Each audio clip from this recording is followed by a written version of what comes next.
Filipenses capítulo 1, versos 1 e 2, diz assim: Paulo e Timóteo, servos de Cristo Jesus, a todos os santos em Cristo Jesus, inclusive bispos e diáconos que vivem em Filipos. Graça e paz a vós outros, de parte de Deus, nosso Pai, e do Senhor Jesus Cristo. Antes de continuar, quero lhes dizer uma coisa. Outro dia eu estava viajando com um jornalista famoso deste país, muito conhecido na televisão. Estávamos indo de São Paulo para Brasília, ele estava sentado ao meu lado, começamos a conversar, e eu me identifiquei como pastor, e ele me fez uma pergunta, porque ele é ateu, e ele não esconde o fato de ser ateu, não acredita em Deus, não acredita no diabo, não acredita em nada, não acredita na Bíblia. E ele me disse: como um livro tão antigo, porque este livro tem séculos. Sim, claro. Como um livro tão antigo pode ter alguma relevância para a gente que vive hoje? Porque quando os que escreveram a Bíblia usavam sandália, usavam túnica, cabelo comprido, barba, não existia nada, não existia telefone, não existia internet, não havia computador, não havia iPad. Então, como um livro tão antigo pode servir hoje? E tem muita gente que se pergunta isso. E eu acho que essa pergunta existe porque nós, os pastores, às vezes somos os culpados, nós, os pregadores. Porque nós pregamos, às vezes, a Bíblia como uma linda exposição de verdades. E nada mais.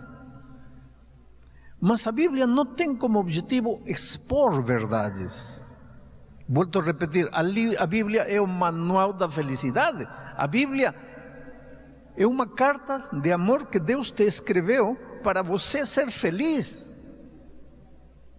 Então você tem que tomar o texto bíblico e trazer do texto bíblico antigo as lições práticas que funcionam hoje. Agora, pergunte, como um livro tão antigo pode servir para o ser humano de hoje? A cultura mudou, a comida mudou, a roupa mudou. Como pode servir? Pode servir. E sabe por quê? Porque a cultura mudou, a comida mudou, a roupa mudou, muita coisa mudou, a tecnologia mudou, mas o ser humano não mudou. O ser humano dos tempos bíblicos, os medos do ser humano dos tempos bíblicos, continuam sendo os medos do ser humano de nossos tempos. O egoísmo que destruía a vida dos homens daquele tempo é o mesmo egoísmo que destrói a vida dos homens hoje. Os problemas que os lares enfrentavam naqueles tempos são os mesmos problemas que os lares enfrentam hoje. Então, pode ter mudado a cultura, mas o coração humano não mudou. Portanto, as verdades eternas da palavra de Deus servem para hoje. É missão, é tarefa dos pregadores não ficar na exposição bíblica, mas tirar do texto bíblico as lições que servem hoje. Por exemplo, se você entrou hoje, amanhã você tem uma dívida para pagar, está devendo 4 meses a prestação da casa, e se não pagar amanhã vai ser despejado, e você entrou esta noite aqui esperando uma resposta divina para o drama que você está vivendo, e eu perco 1 hora na exposição bíblica sem mostrar para você como é que Deus vai ajudar você a resolver o drama que está vivendo agora. Então eu, como pregador, não cumpri com a minha missão. A pregação não é uma bela exposição de teologia, nem uma obra maravilhosa de retórica, de oratória. Quando eu elaboro a minha mensagem, eu estou pensando em você. Agora você vai dizer, como você me conhece? Não, eu não conheço você, mas eu me conheço. E você não é diferente de mim. Os medos que eu tenho são os medos que você tem. As ansiedades que você tem também se abrigam em meu coração. Eu também sou esposo, eu também sou pai, eu também me enfermo, eu também preciso comprar pão. Eu não sou diferente de você. Então eu tento procurar no texto bíblico as respostas para a minha vida. E eu descobri que as respostas que eu acho na Bíblia para mim são respostas que valem para você. Então, dito isto, vamos entrar no texto bíblico. O texto bíblico começa dizendo assim: Paulo e Timóteo, servos de Jesus Cristo, escrevem a todos os santos em Cristo Jesus, inclusive bispos e diáconos que vivem em Filipos. Paulo escreve aos santos que vivem em Filipos, aos santos em Cristo Jesus. Aqui vem o primeiro pensamento. Só existe uma maneira de ser santo: estar em Cristo Jesus. Quando você pensa em santidade, não pense em boa conduta, não pense em bom comportamento, não pense naquilo que tem que fazer, que não tem que fazer. Quando você pensa em santidade, pense em Jesus Cristo. Você é santo na medida que estiver em Cristo Jesus. A vida cristã é relacionamento com Cristo. Se você deseja ser um cristão, o primeiro passo é apaixonar-se por Jesus, relacionar-se com Ele, viver com Ele. Jesus tem que ser o primeiro e o último na sua vida. Por isso que eu digo que quem melhor entende o que é ser cristão são os jovens, especialmente os jovens apaixonados. Porque quando você está apaixonado por alguém, acorda, a primeira imagem que vem é a noiva. Come na noiva. Trabalha a noiva, estuda a noiva, passa por uma vitrine, vê uma roupa, a noiva. Chega à noite, dorme, a noiva. O dia que você chegar abre os olhos, Jesus, come, Jesus, compra, Jesus, caminha, Jesus, trabalha, Jesus, dorme, Jesus, você chegou a ser cristão. Se você não chega a esse ponto, você é apenas um membro de igreja. E se você é um membro de igreja, o seu afã, a sua preocupação vai ser que ninguém me veja fazendo algo errado para que não me disciplinem. Mas se você está apaixonado por Jesus, você não vai viver em função dos seres humanos, você vai viver em função de um amor maravilhoso. Você precisa se apaixonar por Cristo, porque quando uma pessoa ama a outra, o que mais quer é ver a outra pessoa feliz.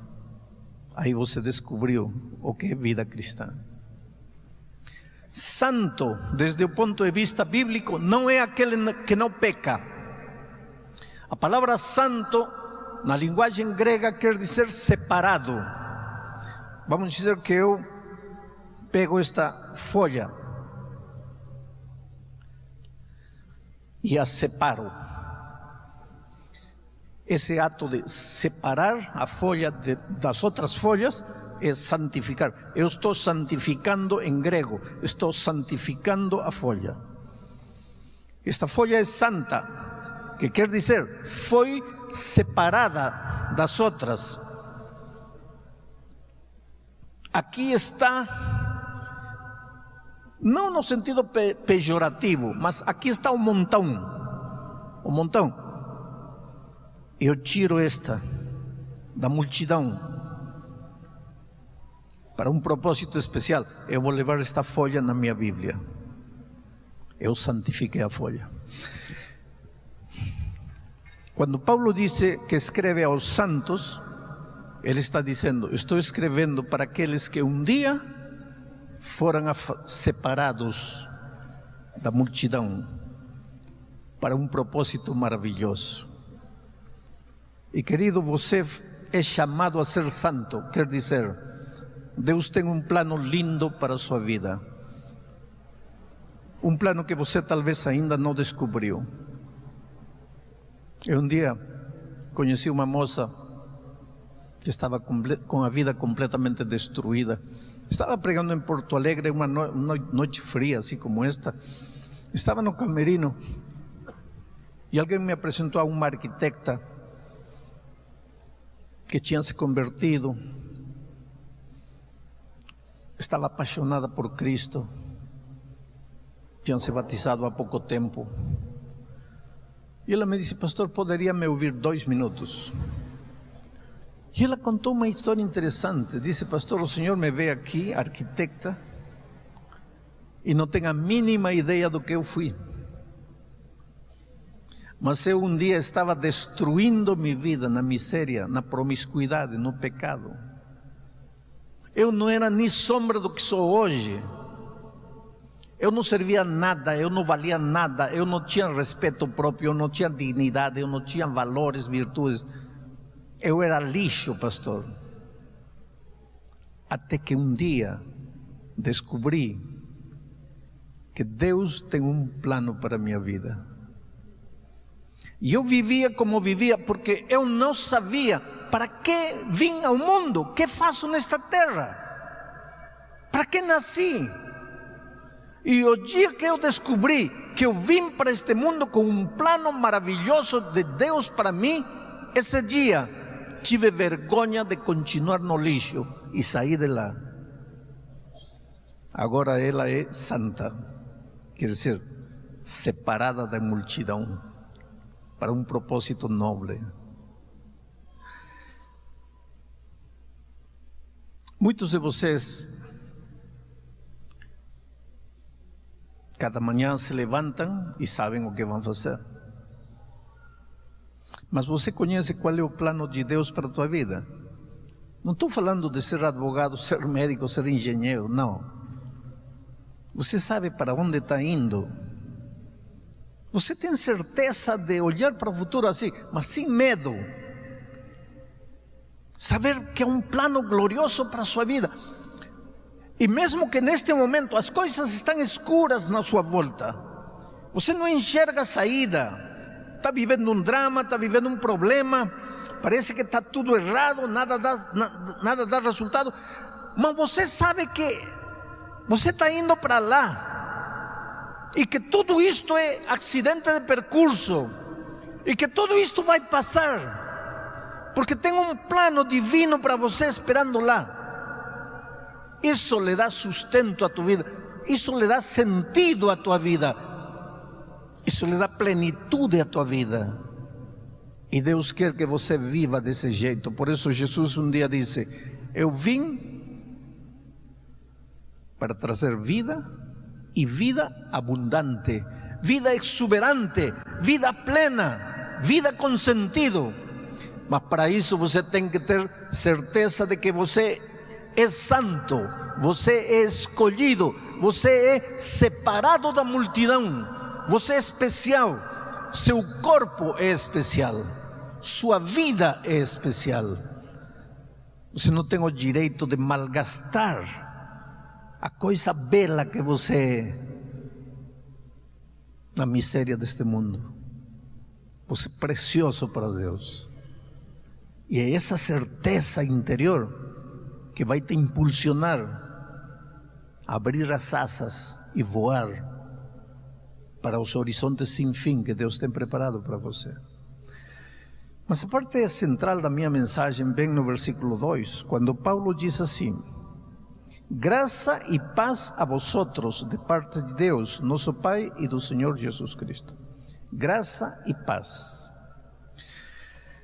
Paulo em Romanos 5:1 diz assim: justificados, pois, para com Deus temos paz. Justificados, pois, temos paz. Agora Paulo escreve aos Filipenses e diz: o primeiro que desejo para vocês é paz. Por quê? Quando você se torna cristão, quando você entrega o coração a Jesus, o primeiro que Jesus te dá, a primeira coisa que Jesus te dá é paz. Por que paz? Porque quando Adão e Eva caíram no pecado, o primeiro sentimento negativo que o inimigo colocou neles foi o medo, que é contrário da paz. É como se o inimigo, ao colocar medo no coração deles, tivesse dito assim: pronto, se eu colocar medo no coração deles, já não preciso me dar o trabalho de fazer nada, porque o medo sozinho vai destruir eles. E é verdade, o medo paralisa, o medo te desintegra, o medo não te deixa avançar, não te deixa crescer, não te deixa aprender. Você sabe que a vida é aprendizagem. Não tenha medo de aprender, porque aprender é viver. O dia que você para de aprender, já não vive. Os mortos não aprendem, os vivos aprendemos. Uma das coisas boas que os vivos temos é que aprendemos. Mas você sabe o que é aprender? Aprender é tirar o pé do terreno seguro e pisar no terreno que você não conhece. Porque o que você conhece, isso é o que é seguro. Mas o desconhecido, isso é aprendizagem. Eu vou conquistar nova terra, eu vou entrar num território que não conheço, eu vou aprender. Por que o ser humano não quer aprender? Por que tem medo de aprender? Porque aprender é doloroso, porque aprender é arriscado, porque aprender é mergulhar em águas profundas e desconhecidas. Porém, aprender é viver. E se você não aprende, não vive. Ou vive limitadamente, não vive a vida exuberante. Não tenha medo de aprender. Mas o medo não te deixa aprender. O medo te paralisa. O medo te amarra. O medo te escraviza. Você não consegue sair. Você sabe que 98% dos problemas que vivemos tem sua origem no medo. Você não arruma emprego não porque tem crises, mas porque você tem medo. Você vai me dizer: pastor, não, o que é isso? Eu não tenho medo, o problema é a crise, não tenho emprego. Não, querido, o problema é o medo. E vou te provar. Amanhã você vai fazer uma entrevista de emprego. A primeira coisa que vai fazer quando chega para a entrevista é dar a mão, cumprimentar. Entrega essa mão suada, molhada. Já perdeu o emprego. Pastor, mas que culpa tenho eu? Não, e por que sua a tua mão? Medo. Você sabe que tem gente que vive com medo. Medo da própria vida. Você sabe que tem gente que não se sente digna de viver. Caminha pela vida como se o mundo todo lhe estivesse fazendo um favor. Eu te digo uma coisa: quando você arruma emprego, o que o patrão vai te dar cada final de mês? Dinheiro. E em troca desse dinheiro que ele vai te dar uma vez por mês, o que você vai dar para ele 30 dias por mês? Vida.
seu talento, sua força, sua energia, suas ideias. E o que o patrão vai te dar? Dinheiro. Coloca na balança o que pesa mais, dinheiro ou tua vida. Então me diga, quem está fazendo favor a quem?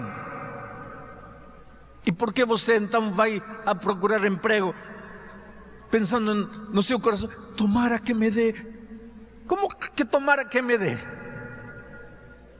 Você vai fazer um favor a ele. Por que você vai sentir indigno? Mas o medo. O medo por que um homem grita com a esposa? Medo. Quando numa discussão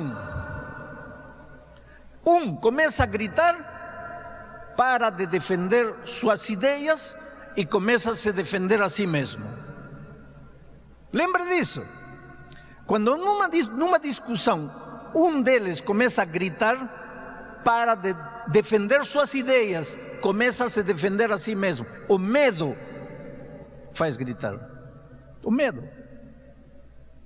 Então, um ser humano com medo não é feliz. Não é feliz na vida familiar, não é feliz na vida financeira, não é feliz. Outro dia, eu estava conversando com um homem que bateu no garoto de 5 anos, no seu filho. Ele disse que castigou, bateu. Só que depois de bater, ele descobriu que ele estava errado e o filho de 5 anos tinha razão. E ele veio falar comigo porque todo mundo dizia para ele, pede perdão a teu filho. Mas ele disse, se eu pedir perdão, perco a autoridade. Tem medo de quê? De dizer que um garoto de 5 anos, nesse quesito, sabe mais do que você de 40 anos. Você como patrão tem medo de dizer que o faxineiro, nesse item que estavam discutindo, está certo, e você como patrão com doutorado na Harvard está errado. Medo de quê? Você sabe que a vida está cheia de medo. É o medo que estraga os relacionamentos, estraga os casamentos, estraga as amizades, estraga as relações laborais. É o medo que arruina a vida financeira. Medo. Como o medo pode arruinar a vida financeira? Tem gente que abre o guarda-sapato e diz assim, não tenho sapato, 40 pares aí, não tenho sapato. E esses 40, não, mas que nenhum deles combina com a roupa que tenho. Tem gente que para ir à igreja abre o guarda-roupa, não tenho roupa. 20 vestidos aí. Não, mas que já me viram com esse. E qual é o problema que te vejam por segunda vez com esse? Medo. Medo de quê? Que pensem que não tenho dinheiro para comprar outra roupa. Você já viu que você vive em função do medo? E aí tira o cartão de crédito e quando chega a hora de pagar, você está sorrindo, mas me diz se a vida não é isso. Agora, quando você entrega o coração a Jesus, o primeiro que Ele faz é colocar paz em teu coração. Expulsa o medo e coloca paz. Agora, com paz no coração, você vai. Qual é o problema se já me viram com esta roupa? Qual é o problema? Já não tenho medo. Por que tenho que gritar? Já não tenho medo. Por que tenho que mostrar que sempre estou com a razão? Só porque tenho um doutorado? Não, se acabou o medo. E quando se acabou o medo, a vida se facilita.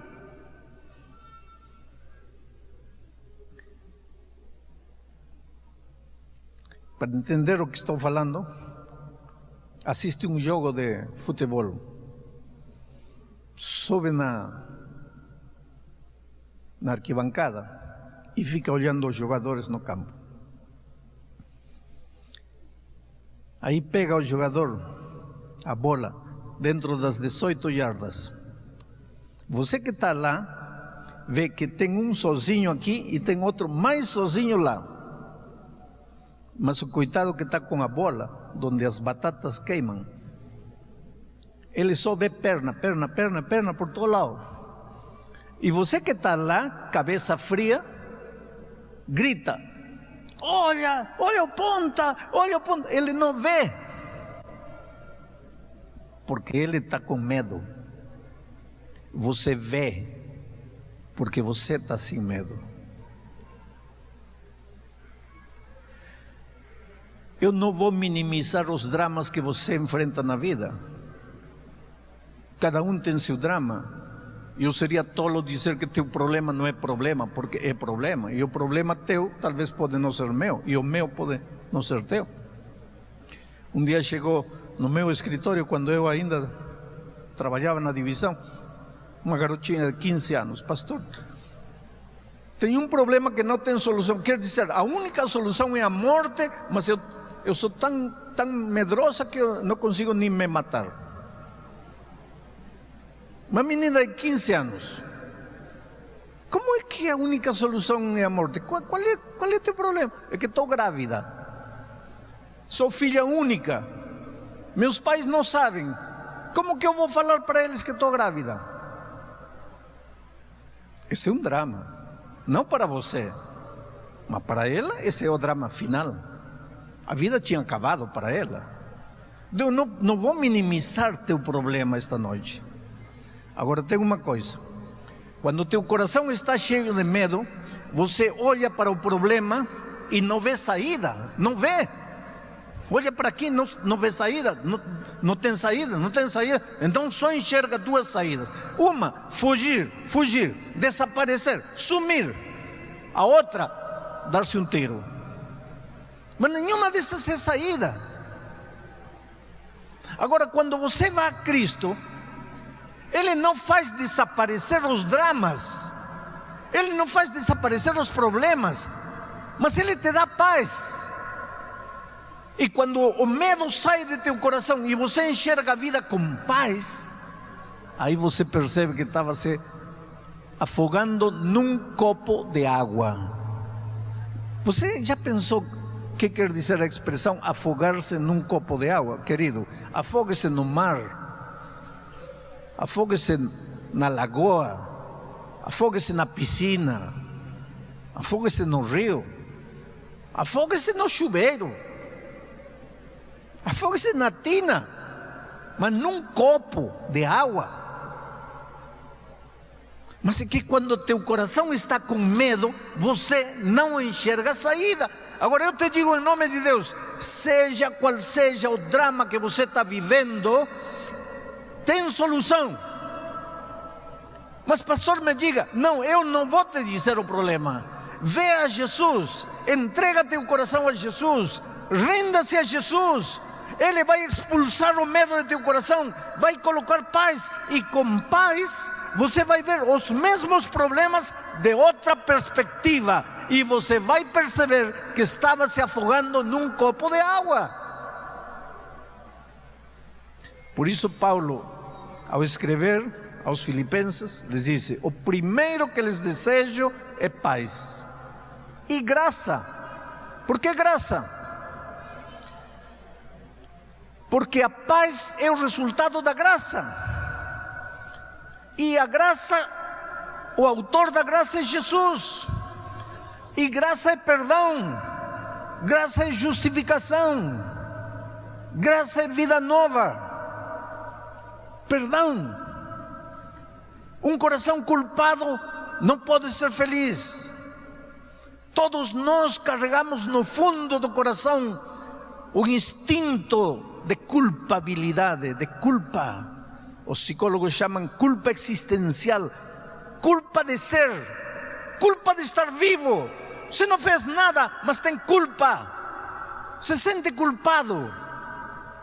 Quero fazer uma experiência. Olha para qualquer um e olha assim sério e fala: olha, quero falar um minuto contigo depois de terminar a reunião. E depois observa ele, já não tem mais paz. Você vai ver ele todo nervoso. Ele não fez nada, Mas ele começa a pensar: que terei feito? Por que quer falar comigo? Mas não fez nada. E por que se sente culpado?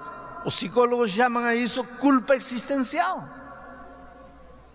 E um coração sem paz, um coração com culpa, um coração com medo, um coração que não foi banhado na graça, não tem jeito de ser feliz. Você pode enfrentar o drama que queira, pode alcançar na vida dinheiro, poder, fama, aplausos, glória, o que você quiser, mas se não tiver paz em seu coração, nunca vai ser um vitorioso, sempre vai ser derrotado e vai esconder suas derrotas por trás da roupagem do autoritarismo, da prepotência, do orgulho.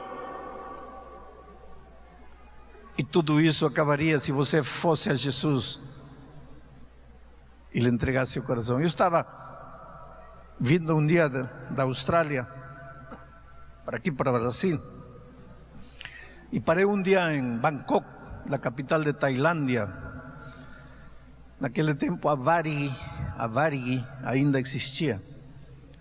E meu voo de Bangkok para aqui, para São Paulo, era para Varig, era pela Varig, a Varig só chegaria no dia seguinte. Fiquei um dia em Bangkok. Peguei um táxi e falei para o taxista: me leva num hotel no centro da cidade. E entrei no táxi, fomos indo. E ele me disse: de onde você vem? Falei: eu venho de Sydney, da Austrália. E está indo para onde? Estou indo para São Paulo, Brasil. E o que você está fazendo aqui? E eu não estava fazendo nada em Bangkok. Em realidade, eu estava de passagem. Eu estava esperando o meu voo para São Paulo. Mas interessante a pergunta dele: o que você está fazendo aqui? E eu acho que Deus inspirou a resposta, porque eu olhei para ele e disse: olha, eu vim aqui só para dizer para você que Deus te ama. Que?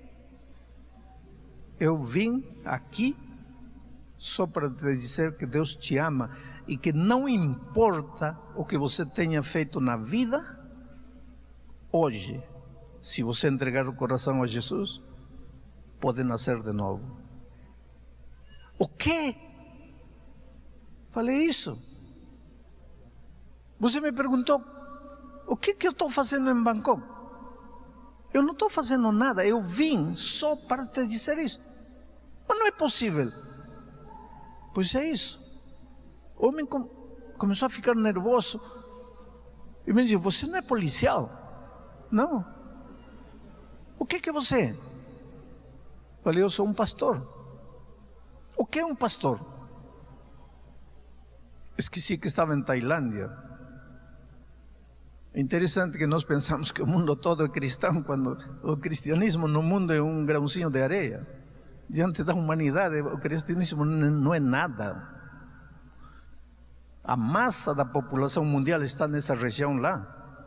E jamais muitos ouviram falar sequer que Jesus existe. O que, pastor? Falei: eu sou uma espécie de sacerdote. Trabalho para Deus. Sou um servo de Deus. E vim em nome de Deus para te dizer que não importa o que você tenha feito, hoje você pode começar uma nova vida.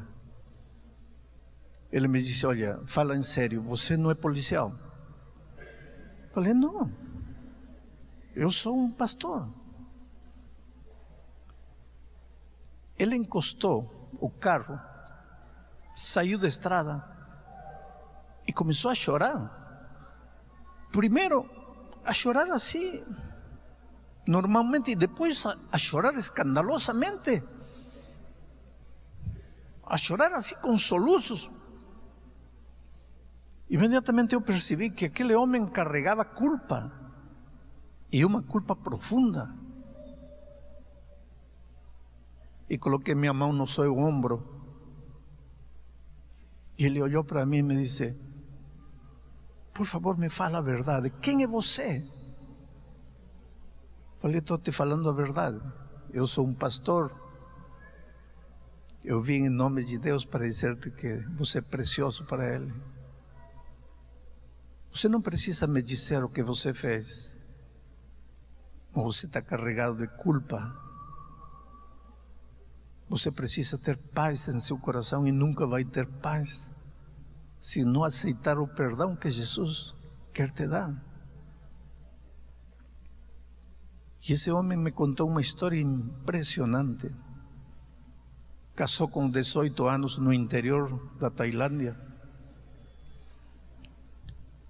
Ele matava patos. Lá come muito marreco. Ele matava marrecos. Esse era seu trabalho.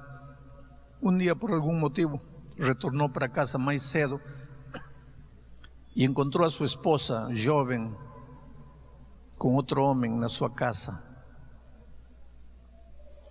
Ele foi na cozinha, pegou um machete, um machado, um facão de matar marreco